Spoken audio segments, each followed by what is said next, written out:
Dios les bendiga, hermanos. En este día vamos a ver nuestro último capítulo. Es el capítulo 18 del libro Dos cosas que debo de hacer para ser salvo. En este caso, finalizamos con el título o el tema sobre la autenticidad de la fe.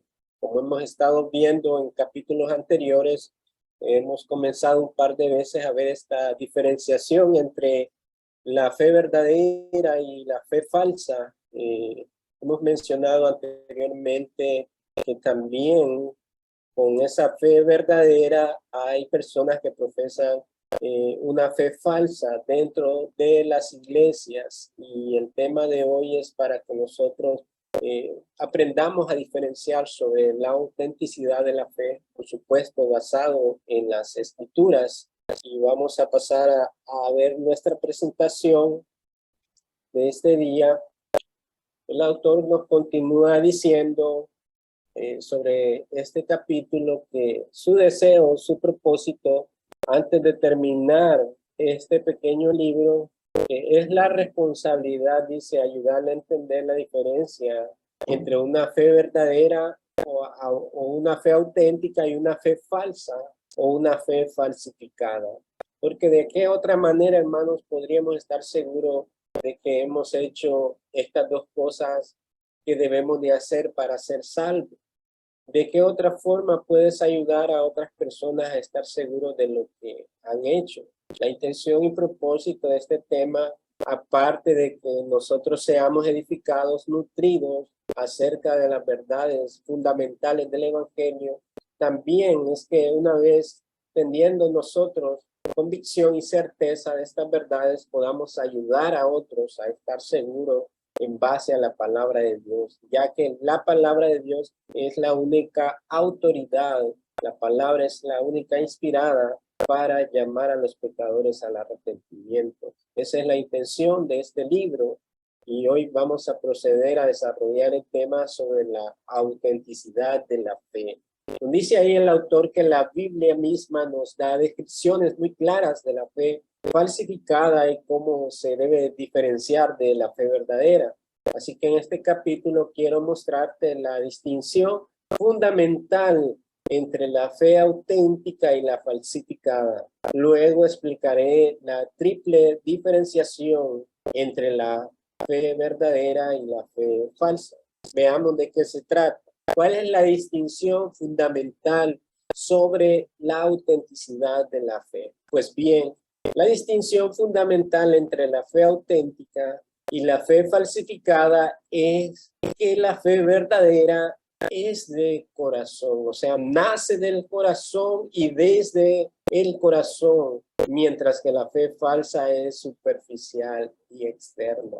O sea, son dos contrastes. La fe verdadera proviene del interior de las personas, de los pecadores, a reconocer su pecaminosidad, su necesidad de un redentor, de un salvador para perdón de sus pecados.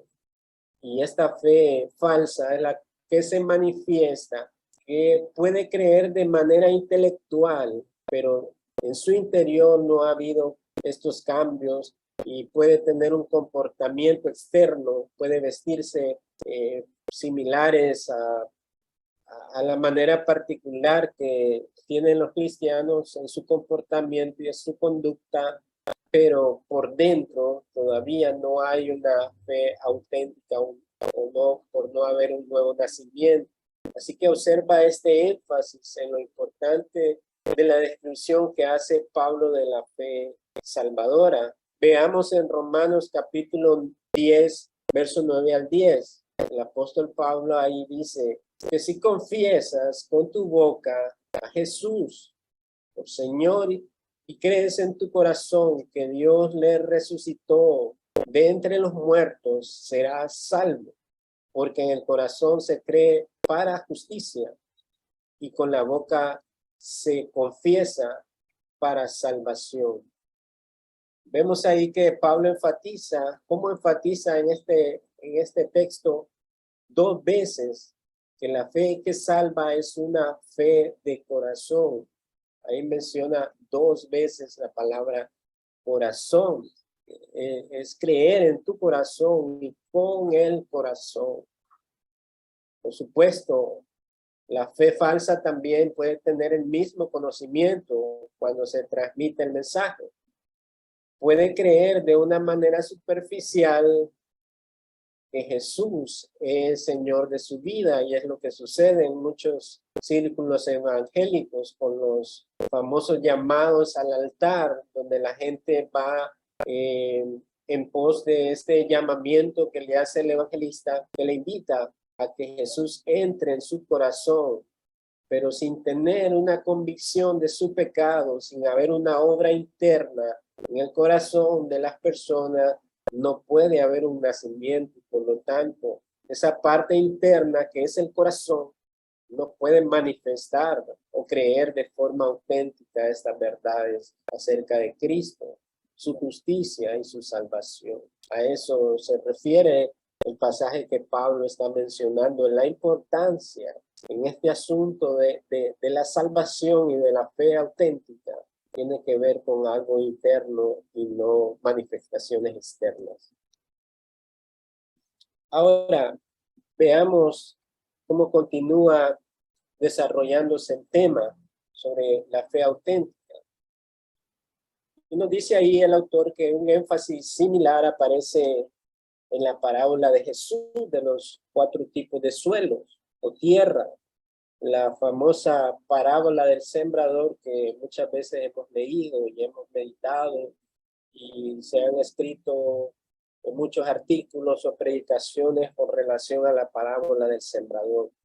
En su descripción del segundo suelo, que es lo que vamos a ver, hacer énfasis, vemos la importancia del corazón.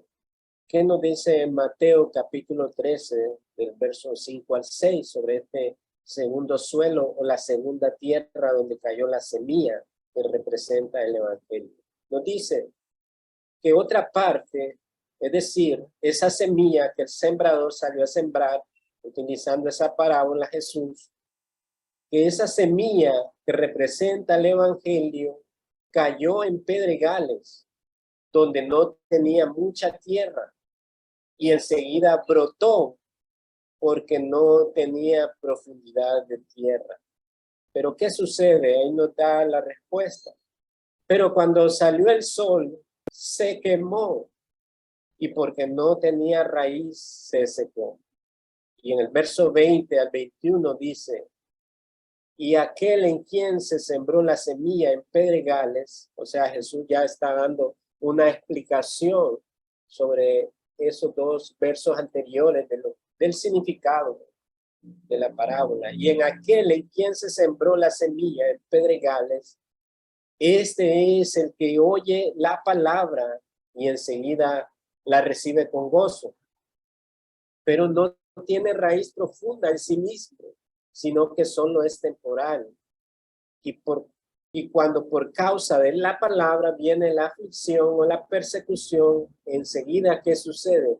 Tropieza y cae. Así que manifiesta una fe falsa que ha sido más movida por el sentimiento de en algún momento determinado, pero que no echó raíces. Por consiguiente, no pudo dar frutos dignos de un arrepentimiento. Vemos ahí representado este tipo de personas que hacen profesiones de fe falsas, que nos podemos ver dentro de las iglesias al inicio, muy entusiasmados, están conociendo acerca de las verdades del evangelio, participan en las actividades de la iglesia y parece que aquello va floreciendo. Pero ¿qué sucede con el tiempo? Entonces nos compara que cuando vienen estas circunstancias, por causa de la palabra, por causa de ser creyente, por la persecución, por la aflicción, porque esa es la verdad del evangelio y no lo que los falsos maestros dicen acerca de que esta es nuestra mejor vida ahora, y engañan a las personas. Pero cuando se predica el mensaje de verdad, nos damos cuenta que es un llamado al sufrimiento y a la autonegación. Y cuando estas personas se dan cuenta que esta es la norma de vida cristiana, dice que enseguida tropiezan y caen y vuelven atrás. ¿Por qué? Porque no había una auténtica profesión de fe. Ahora, por otro lado, mismo párrafo de ese capítulo de Mateo nos habla de un cuarto tipo de suelo. Bueno, habla de diversos suelos ahí, pero estamos utilizando el segundo y el cuarto para poner estos contrastes entre a dónde cae la semilla y no da fruto por estas cosas que acabamos de ver, y cuando la semilla es dada y cae en buena tierra. Este cuarto tipo de suelo representa a los que han sido verdaderamente salvados por el evangelio. Tanto el que cayó entre pedregales y el que cayó en buena tierra recibieron la misma semilla. La diferencia está en el suelo, en cómo Dios había preparado para recibir el evangelio a unos y a otros. Entonces, este suelo representa a los que han sido verdaderamente salvados por el evangelio. Destaca que la abundancia de fruto que da este cuarto tipo de tierra proviene de un corazón recto y bueno. En el relato de Lucas 8 de la misma parábola lo enfatiza. Nos dice así en el verso 15. Pero la semilla en la tierra buena, estos son los que han oído la palabra con corazón recto y bueno y la retienen. Estas palabras que menciona ahí el texto, recto y bueno, no quiere comunicar de que en sí mismo existiera una justicia propia que le determinara en ese sentido ser rectos y buenos. El uso de esas dos palabras allí va más en el sentido de reconocer más bien que son pecadores necesitados de Dios, que necesitan arrepentirse. Es en ese sentido que se usa esa palabra con corazón recto y bueno, dado de que reconoce su estado y su condición. Por esa razón, por la gracia de Dios obrando en ellos, en su interior, retienen la palabra que se les ha sido anunciada, y dan fruto con su perseverancia. Por eso el Señor utiliza esa parábola del sembrador, de la semilla y todo el asunto de la tierra, y posteriormente cuando una semilla cae en buena tierra comienza a florecer y a dar frutos. Esa es la imagen que se tiene del cristiano cuando en verdad ha sido llamado a la fe auténtica, la fe salvadora, en la gracia del Señor Jesucristo. Ahora, debemos pensar en algunas cosas, y el autor cuenta acerca de una situación que él tuvo, y a manera de ilustración lo usa para hablarnos acerca de este asunto que brota del corazón. Él nos dice ahí en su libro que cuando piensa en este asunto acerca de la importancia del corazón, dice que él se acuerda de un lugar allá en Estados Unidos, en la península superior de Michigan. Ahí hay un pequeño lago creado por Big Spring. Era tan claro que podías ver hasta el fondo, a pesar de que tiene 40 pies, aproximadamente 12 metros de profundidad. Pero como era muy claro, se podía ver al fondo. Y cuando uno iba en balsa hasta el otro lado del lago, en verdad podías ver el agua burbujeando mientras brotaba del manantial en el fondo.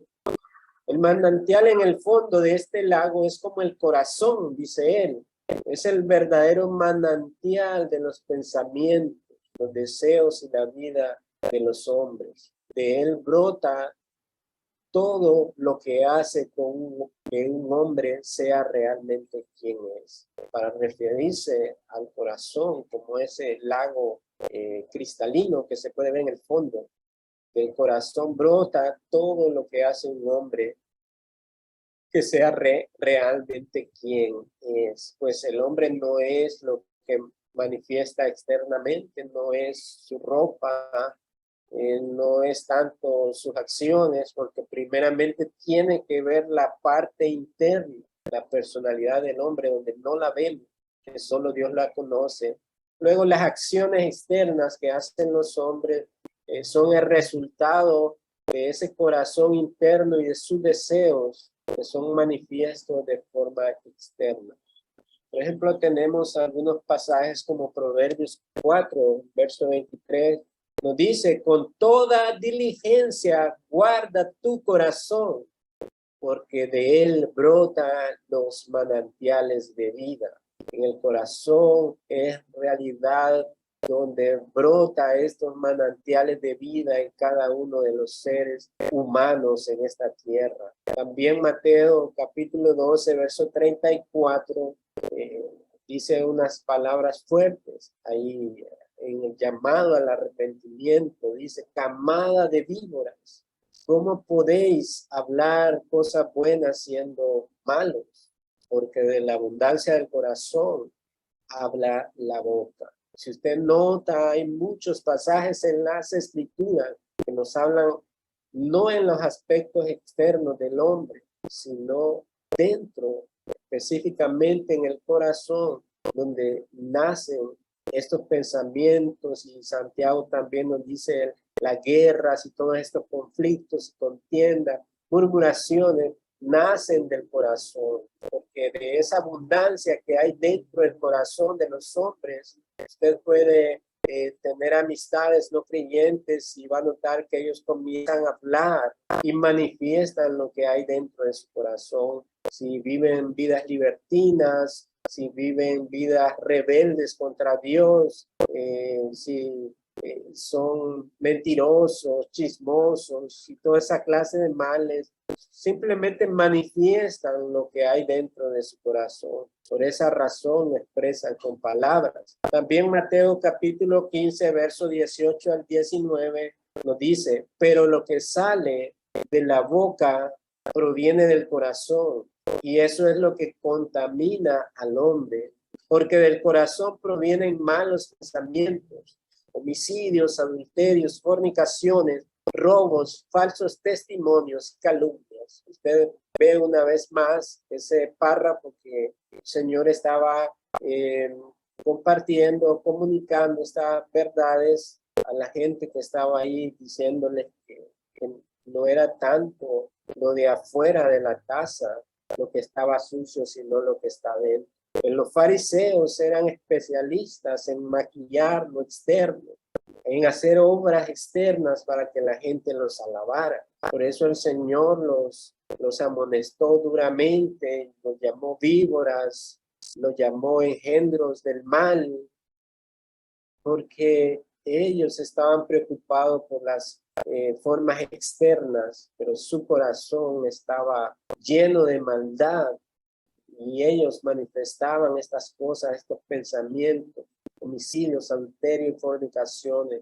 Hay muchas personas que se ocupan mucho de las cosas externas. Hay iglesias incluso que imponen reglas para los creyentes a fin de que ellos sean, según su forma de pensar, guardados del pecado, de la lujuria y todo eso. Entonces vemos que a las mujeres prácticamente las obligan que se vistan con vestidos largos hasta los tobillos, calcetines, camisas que cubren todos sus brazos. Están preocupados en las cosas externas, pero olvidan el problema está dentro del corazón, donde hay estos deseos perversos y no se pueden ocultar, y aunque puedan hacer cosas externas, al final siempre darán con la misma piedra.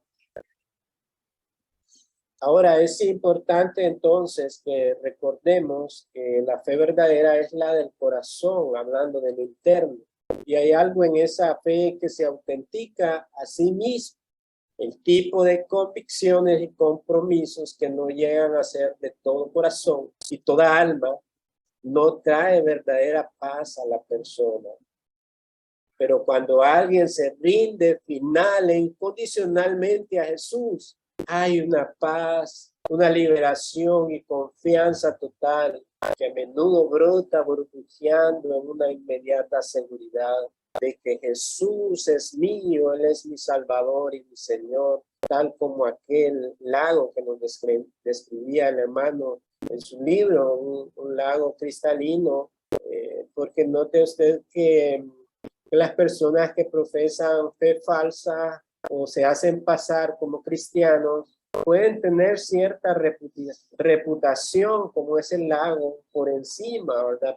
Podemos ver las cosas por encima y vemos que, bueno, sí, se mira, pareciera, pero el asunto está en la profundidad, como lo representaba ese lago. ¿Qué es lo que brota de lo profundo? No tanto lo que está encima, sino lo que brota, lo que sale burbujeando, que representa el corazón con sus deseos y convicciones. Entonces, más temprano o más tarde o temprano, una persona que profesa una fe falsa no va a poder mantenerse, porque el camino del creyente es un camino que está opuesto a los deseos del mundo.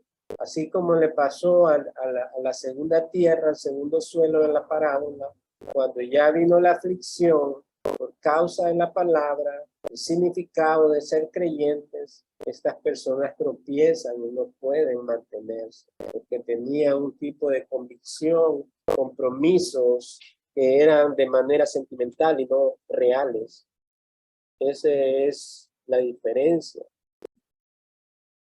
Ahora veamos cuáles son estos indicios que revelan una fe de corazón, la distinción de una fe meramente superficial. ¿Cómo podemos nosotros identificar de alguna manera, aunque a veces sea complejo más que en otras personas? Esta pregunta es la razón por la que debemos pasar a examinar el siguiente punto. Todos nosotros debemos de examinarnos. El llamado en la escritura, incluso de Pablo, es examinarse si están en la verdad, si su fe es verdaderamente una fe auténtica del corazón y no una superficial. Ahora, vamos a examinar este siguiente punto con una triple diferenciación para diferenciar esta fe del corazón o una fe superficial o falsa. Número uno, veamos primero, la fe verdadera es duradera, mientras que la falsa es a menudo temporal. Esta es una clara distinción, una clara diferencia entre una fe verdadera y una falsa. Es que la falsa a menudo se desvanece, tarde o temprano se va a desvanecer, se va a caer esa fe porque no estaba fundamentada en Cristo, sino sobre arena resbaladiza. Pero mientras que la verdadera fe continúa y persevera, y esa es la diferencia que hay entre cristianos genuinos y aquellos que aparentan ser creyentes, pero al tiempo se desvanecen y desertan. Que los verdaderos creyentes, según el propósito y la elección de Dios, los que son suyos, ninguno se perderá, sino que perseverarán, no por sus esfuerzos propios, no por sus formas externas, sino por la obra de Cristo, la obra del Espíritu, que está en ellos, capacitándolos, librándoles de todos aquellos males y dándoles el poder para batallar contra el pecado y todas estas aflicciones. Así que la Biblia describe la fe verdadera como duradera, mientras que la fe falsa es a menudo temporal y pasajera. Aquí no existe, hermanos, aquello de que mirábamos a Juanito que cómo servía en la iglesia y por 20 años sirvió y era gran predicador y cómo lo usaba el Señor. Pero véanlo ahora cómo está en el mundo, se ha olvidado de Dios. ¿Qué pasó ahí? Dice, ¿no? Simplemente no hubo una fe auténtica, no hubo una fe verdadera, simplemente él estaba ahí porque le impactó el evangelio, reconoció las verdades del evangelio, se emocionó, progresó, quiso ser parte de la comunidad de la fe, disfrutó de todos estos poderes celestiales, como dice Hebreo 6, de la comunión y de la iglesia, de la unidad de los hermanos. Pero esto no significa que había una fe auténtica en esa persona, pues lo manifestó con el tiempo, al apartarse y volverse al mundo. Los verdaderos creyentes perseveran y han sido sacados del mundo, y aunque incurran o aunque incurramos en pecados, la diferencia es que el creyente no se queda ahí embarrado en el pecado como el cerdo, sino que corre a los brazos del Señor y clama por misericordia, saber que Él es justo, fiel para perdonarnos y limpiarnos de toda maldad. Y seguimos perseverando, pero no retrocedemos en el camino.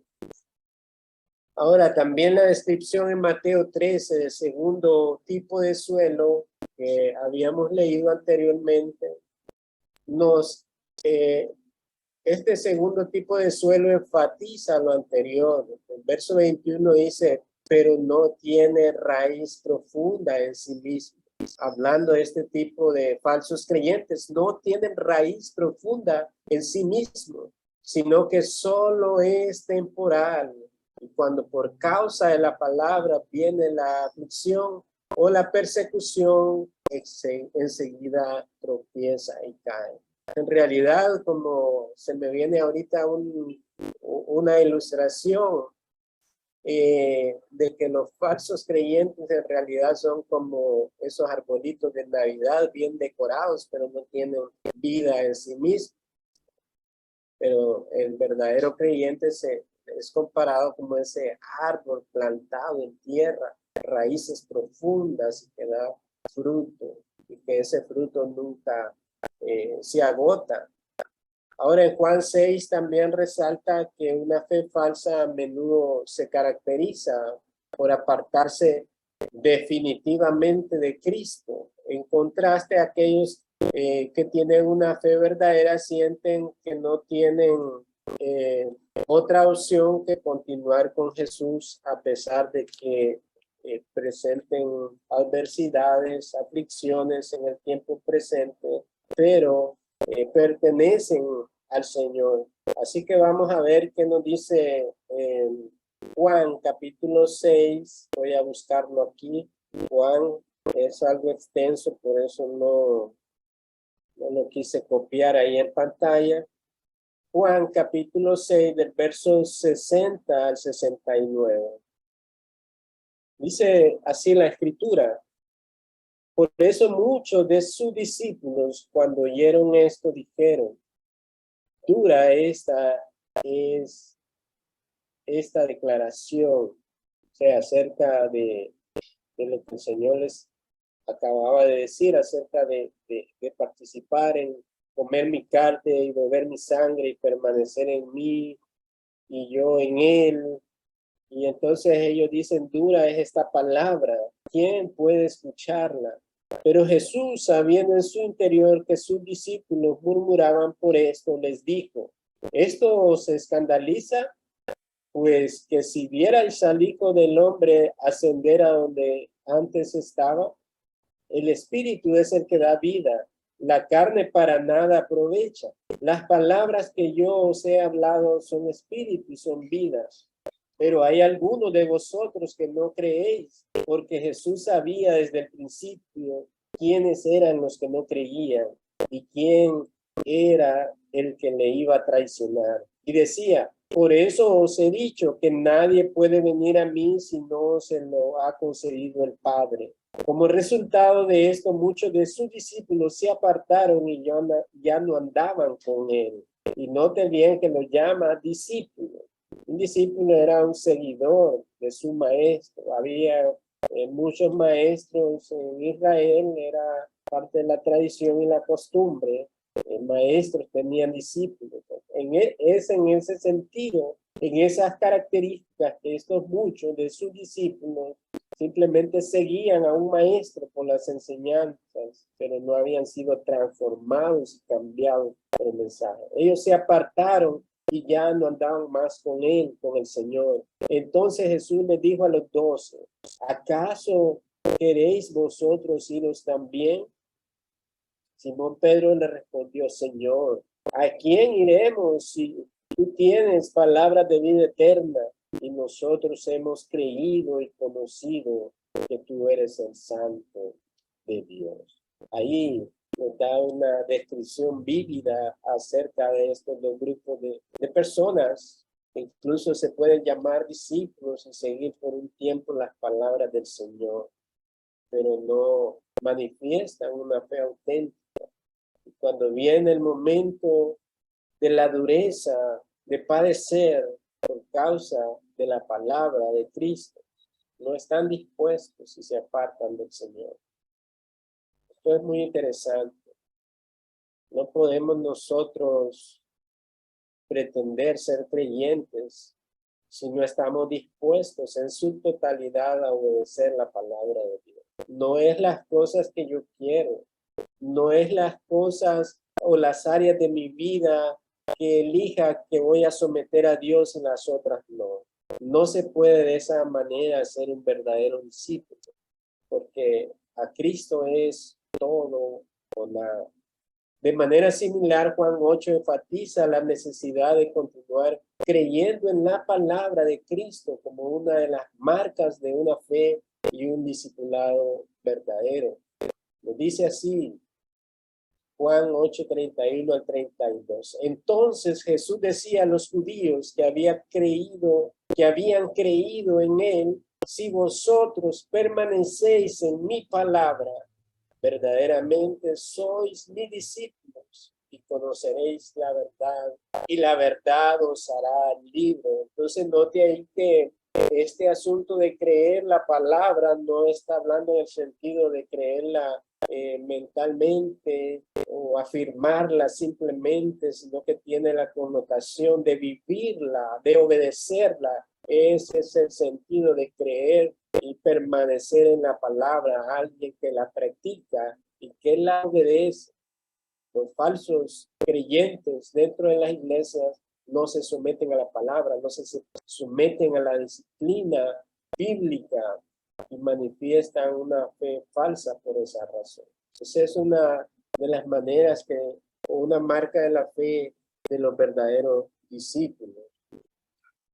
Ahora, en esta triple aspectos que nos mencionaba el autor de cómo evidenciar una verdadera fe auténtica a una falsa, pasamos a nuestro segundo punto, y es la fe verdadera. La fe verdadera es fructífera, mientras que la fe falsa está muerta. Mirábamos en el primer punto que la fe verdadera es permanente, es continua, persevera. En cambio, la fe falsa no lo hace, sino que queda en el camino, se desvanece. Este segundo punto nos dice que esa fe verdadera da frutos, mientras que la falsa está muerta, no produce frutos. La Biblia describe la fe verdadera como viva, activa y acompañada de otras gracias que han sido dadas por Dios para que el creyente verdadero persevere. Mientras que la fe falsa, ¿qué pasa? Es descrita como sin vida, está muerta, es inactiva, inoperante, no progresa, porque está muerta simplemente y aislada de las otras gracias divinas, dado de que Dios a los suyos, a los que ha llamado en esa fe salvadora, les ha impartido las gracias, estas bendiciones de ser insertados en su cuerpo por el bautismo de su espíritu. Nos ha dado su espíritu, no por medidas, sino en su totalidad.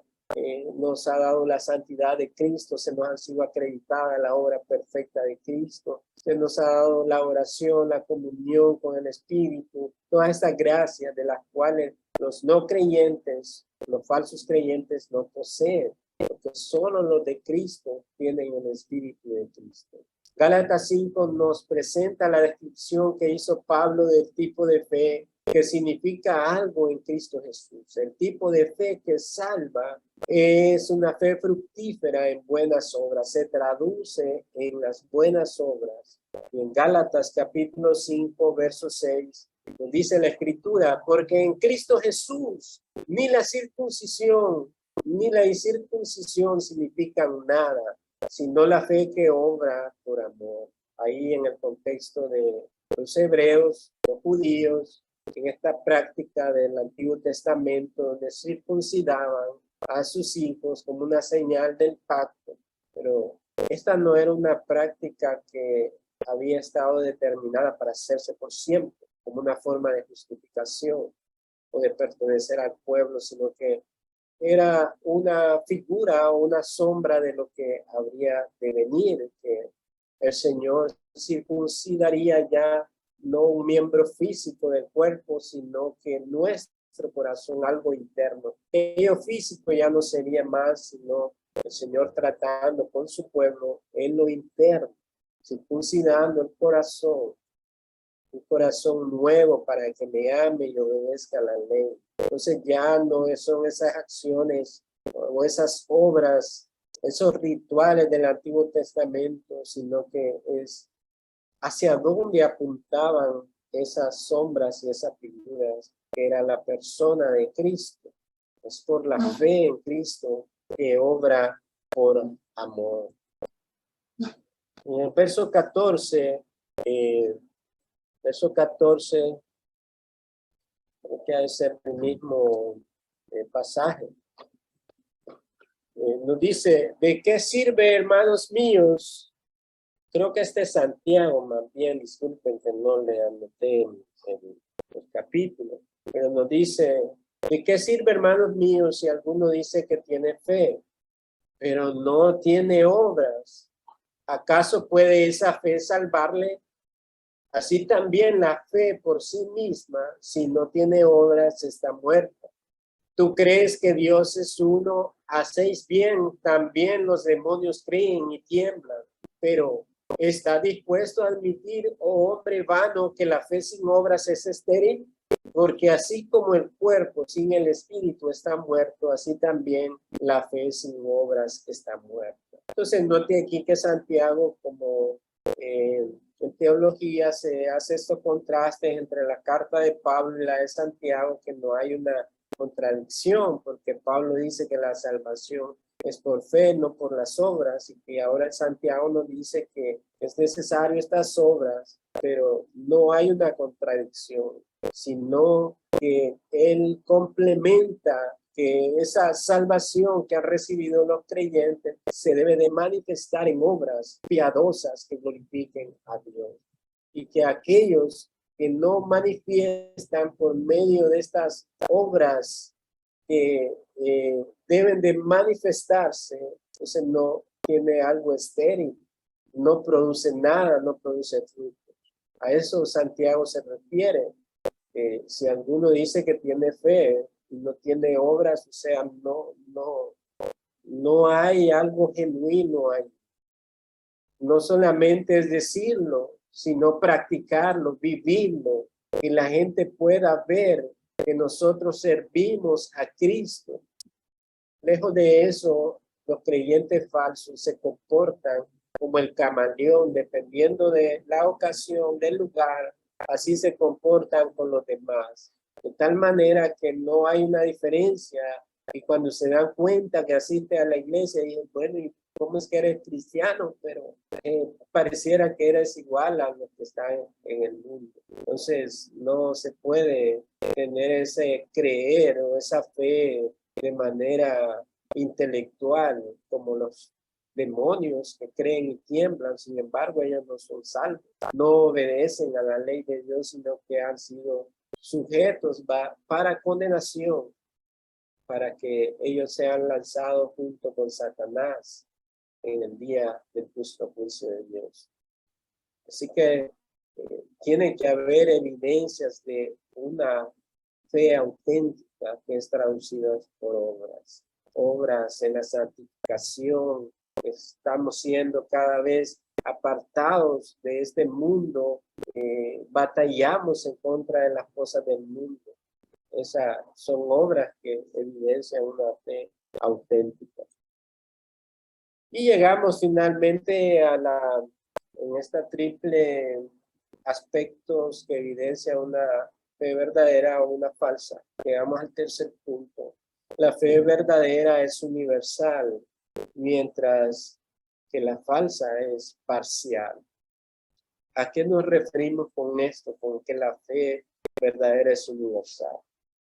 Es que la fe verdadera tiene un respeto universal por todo lo que Cristo dice.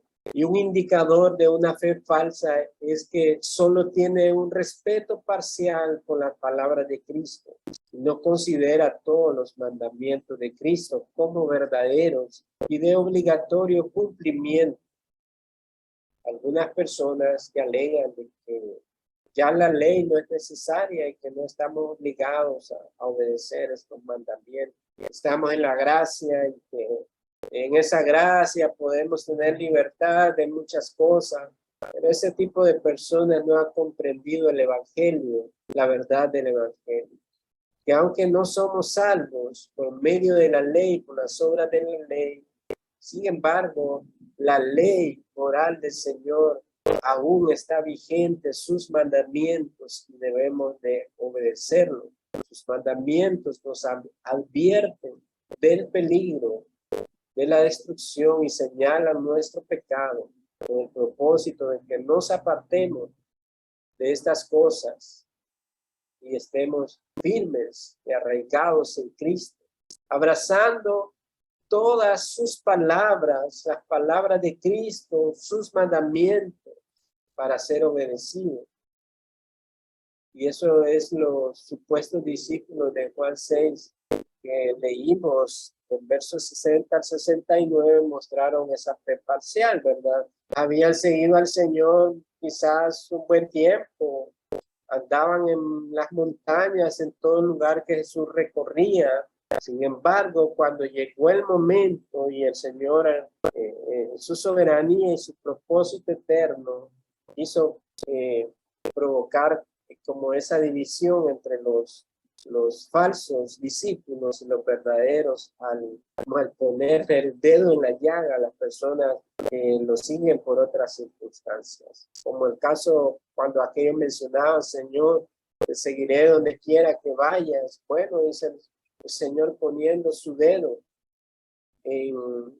a donde estaba enraizado la persona y dice, bueno, yo no tengo en qué recostar mi cabeza, si está dispuesto. O sea, el Señor quitando toda clase de seguridad y comodidad de los hombres. Este no es un evangelio con el cual las personas inmorales, caídas, puedan sentirse cómodas. Si alguien se siente cómodo en una iglesia con su pecado, es porque ahí no están predicando la verdad. Pero el Señor siempre, su palabra, mostró esa división entre los verdaderos y los falsos creyentes. Estos se apartaron y ya no andaban con él cuando vieron que la cosa no era como pensaban. Por eso muchos de sus discípulos, cuando oyeron esto, dijeron, dura es esta declaración. ¿Quién puede escucharla? Y ya habíamos leído ese párrafo anteriormente, que incluso los discípulos murmuraban. Y el Señor, luego de que estas personas, falsos discípulos, regresaron, se apartaron, incluso les preguntó a sus 12 discípulos, ¿ustedes también se quieren ir al igual que ellos? Pero vemos la respuesta de Pablo que evidenciaba que la obra divina en su interior había sido llevado a cabo. Manifiesta esta respuesta. Señor, ¿a quién iremos? Tú tienes palabras de vida eterna y nosotros hemos creído y conocido que tú eres el Santo Dios. Al final de la historia de cada uno de los discípulos, nos damos cuenta la realidad de sus palabras, que no solamente eran palabras que se las llevaría el viento, sino que ellos pagarían con su propia vida en dar testimonio de nuestro Señor. En cambio, los verdaderos discípulos de Cristo lo escuchan y lo siguen todo lo que dice. Hechos 3 habla de Jesús como el gran profeta cuya venida había sido profetizada por Moisés y exige que se preste atención a todas las palabras de este profeta. De lo contrario, la persona que no escuche todo lo que él dice no debe tener parte en su pueblo. Oiga bien esa frase. Toda persona que no escuche todo el consejo de la palabra, todo lo que el Señor ha revelado, lo necesario para nuestra vida, para nuestro progreso, dice, no puede tener parte en su pueblo. Hechos 3:22 al 23, Moisés dijo, el Señor Dios os levantará un profeta como yo de vuestros hermanos. A él prestaréis atención en todo cuanto os diga y sucederá que todo el que no preste atención a aquel profeta será totalmente destruido de entre el pueblo. Y eso aconteció cuando el Señor viene a esta tierra a cumplir su misión. Y dice el escrito de Juan en el capítulo 1 que a los suyos vino, refiriéndose a los judíos desde donde él nació, a los suyos vino, pero los suyos no le recibieron, sino que le rechazaron. Y por la soberana voluntad de Dios, usando la maldad de los corazones de ellos, lo entregaron a muerte. Pero todos aquellos que rechazan al Cristo, al Mesías y su palabra, serán totalmente destruidos. Así lo dice la Escritura. Así que de nuevo, la naturaleza universal de la fe verdadera no significa que quien la tiene viva una vida perfecta. Muy lejos está de ello, ¿verdad? No significa que poseemos esa fe, esa naturaleza de fe verdadera, no significa que vivimos una vida perfecta, estamos lejos de ello, sino que el verdadero creyente está convencido de que todo lo que Jesús dijo es verdad y que todo lo que ordenó debe ser obedecido. El verdadero creyente no anda viendo qué palabra de Cristo o qué doctrina de Cristo escoger. Esta fe significa que se esfuerza sinceramente por guardar todas las palabras de Cristo y en última instancia se arrepiente cuando se da cuenta de que no lo ha hecho. La palabra es nuestro espejo, donde nos vemos nuestra realidad, nuestra pecaminosidad, pero también la palabra de Dios es poderosa. Por medio de su palabra, Él nos limpia de nuestra pecaminosidad. Así que, hermanos, como conclusión a este importante tema sobre la fe auténtica para diferenciarla de la fe falsa, esta pues es la diferencia entre una fe verdadera y una falsa. La fe verdadera es de corazón y como tal es duradera, fructífera y universal. La fe falsa no es así y hay un mundo de diferencia entre una fe auténtica y una falsificada. El que tiene una convicción de corazón con respecto a la verdad del Evangelio y un compromiso de corazón con el Cristo del Evangelio, tiene el testimonio del Espíritu de adopción y se caracteriza por el carácter duradero, fructífero, universal de su fe. Hermanos, es importante este tema, que debemos recordarlo siempre. Los cristianos falsos, aunque puedan manifestar superficialmente cierta conducta similar a la de un cristiano, tarde o temprano evidenciarán que su fe no era genuina. Se volverán a las cosas de este mundo y a los placeres sin ningún tipo de conciencia o remordimiento, como dice en su concepto. Simplemente dirán, estoy cansado de este camino, no tiene sentido, me parece absurdo, no gano nada.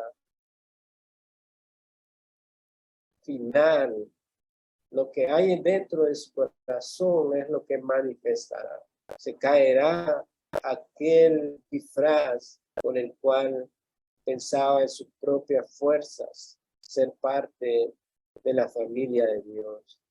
Contraste, los verdaderos creyentes siempre perseverarán porque tienen la fe verdadera, una fe duradera, una fe perpetua que da fruto constante, progresa, hay un cambio, una transformación constante y es una fe universal que abraza toda la escritura para obedecerla, amarla y predicarla.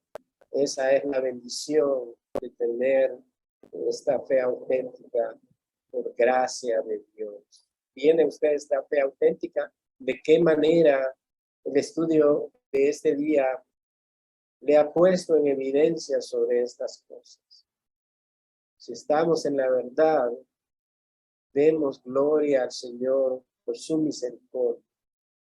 Y si evidenciamos que no estamos creciendo, progresando en la santificación, en nuestro compromiso con el Señor, debemos evaluarnos urgentemente y asegurarnos en qué está basada nuestra fe. Gracias, Señor, en esta noche por tu bendita palabra, en este estudio que hemos llevado a cabo durante estas semanas, Padre, que tu obra eficaz se lleve a cabo en los que son tuyos. Tuyos son, Señor. El Padre te los dio y ellos han venido a ti por medio de tu palabra, Señor. Así como dice Juan 17, Señor, que estos estarán donde tú estás, Señor. Y esa es la promesa del Padre, que son tuyos y serán preservados, Señor. Qué regocijo es saber que somos parte de ese pueblo, Señor. Te alabamos y te damos gracias en Cristo Jesús, Señor nuestro. Amén y amén.